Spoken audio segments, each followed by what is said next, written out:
And this, like, I mentioned death earlier on, about, feeling like we're going to die on boot camp. There was actually one night, we had a little, post-brief around the campfire one night. And, it was the time when we all get to ask questions about the day or ask about the history of the Pacific War. And one guy has put up his hand because Captain Dye always spoke about, during these battles, at the end there'll be a payoff if you survive. He'd always phrase it, if you survive. We're like, okay. This guy's put up his hand at the briefing, and he stood up and he's going, Captain Dye, is anyone actually going to die? and we're going, oh, what a loser. Are we going to die? Because he always spoke, we were certain that we were going to at some point. Our little friend has just turned up. Only the survivors. Hello? Something Hi. needs to go on this particular tape. So there were only... you guys were actually thinking, so only the survivors get to be in the movie? Only survivors, that's it. Like, we're like, whoa, like we're using real rifles here. Like, maybe some of us will die. Yeah, and what about those training camps where you got to go stay down and then firing? Exactly, just like firing over you or something. It's like, oh, hey, he lifted his head. What was that? I mean, I told him to keep his head down. Like, there were a couple of guys who, were injured. One guy, he broke his collarbone and he had to go back to Melbourne. Oh, sorry, that's bad for that. So he didn't survive? He didn't survive. But no one died. Thank the Lord, none of us died. Just gotta...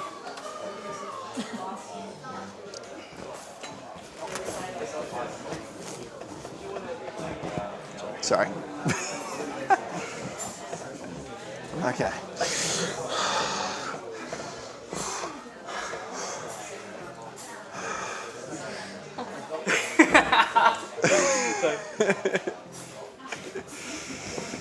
That was good. It's good. Okay.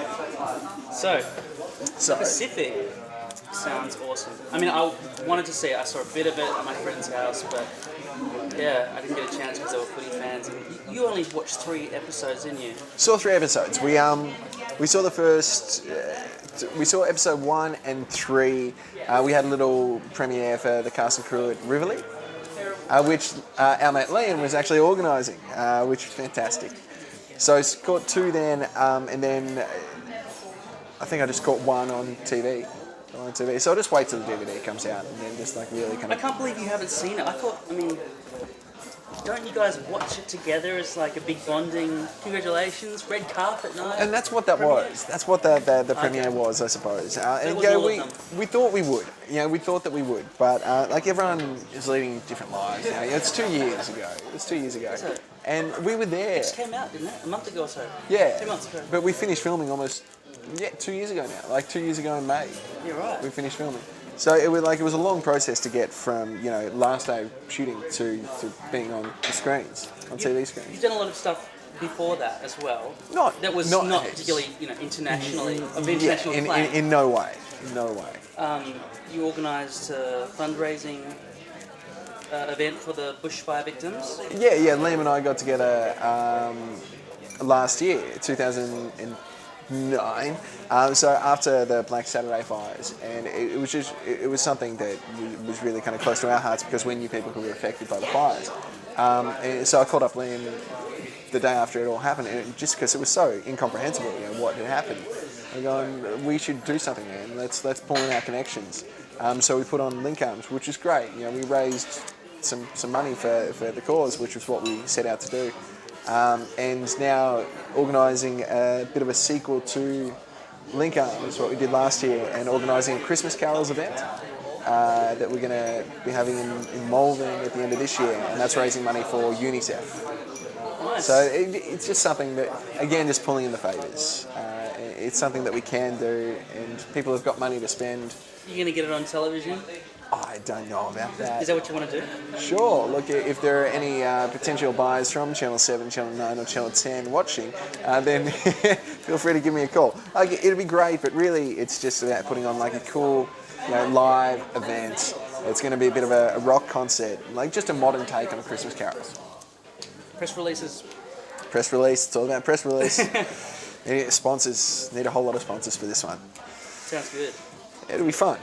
And that's only one minor thing in your life, as far as performance and all this kind of stage world and TV world is look, concerned. this year's pretty intense. It's pretty full on. It's all over the place, and that's how I like it. So what else do you do? You're an actor. I am. You've helped produce this thing. You've been in lots of stage plays as lead characters. We did a stage play together. Yeah. Great play. Time in the Conways. Backstage fun. We got in a bit of trouble. Backstage fun. We did get in a bit of trouble. It was 2007. That was just before the Pacific started. You're right. It was like when we're doing performances. That's when the audition started for the Pacific. And you were talking about making a movie or something with Liam, weren't you? Probably. We've done a lot of things together the past couple. He's my little right hand man. Yeah, we've got a nice little working partnership going on when we actually can be bothered working with each other. But I saw some footage where he was actually involved in some massively violent footage from something that was shot in Frankston or something. Shot in Frankston? That's what the cameraman told me. Cameraman? The other cameraman who was filming the... Oh yeah, right. I'm trying to remember what that was. It could well have been Liam's producing a show called Amiga Team, which is it's a show about tram cops, so ticket inspectors. Except it's great and it's such a beautiful script, and it's a comedy and it's kind of set in a very Law and Order style. Like CSI, Law and Order. Except the absurdity is the fact that they're tram cops. They're nothing, but they take it so seriously. It's life on the street. Yeah, exactly.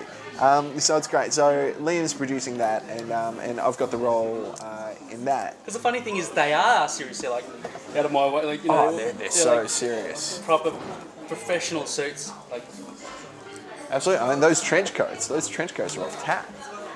Look, they've definitely got an aura when they hop into that tram, into that train. Fear. Something has happened. Yeah. That's how they detect who doesn't have a ticket. The people who are shaking. It's a great concept. It is good. And didn't I see you standing in front of a horror film award night thing? What was that? You did. So something I did before the Pacific, before I even filmed the Pacific, back in 2006, was this little Aussie feature called Damned by Dawn, which, I know, crazy enough, it's a horror film, and it's about a banshee. The Irish myth of the banshee and the banshee, wails for the members of a family member who's dying. Anyway, crazy film. We did it back in 2006. And then last year, I got to head over to LA for a screening at Grauman's Chinese Theatre, which was cool, which was really cool. And just found out about a month ago that it's got bought by a UK distributor. This crazy little film, and it's going to be screened in not only the UK, in the Middle East, and in Indonesia. Have you got a talking role in that?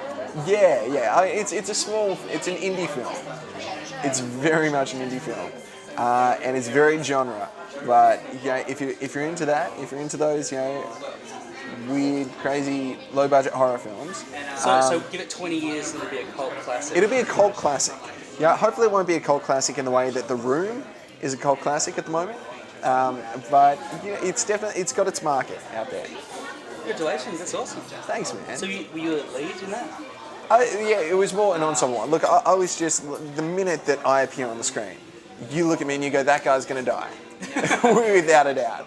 He's the country boy from next door who's going to be staying over at the house that night, so he can be up in the morning to help fix the fence. The fence sounds a bit sharp. Oh, it is a sharp fence. Believe me, it's a sharp fence. Was it a bit the hand that rocked the cradle kind of death? Well, a little bit, but first we've got to go into the abandoned mine. Okay.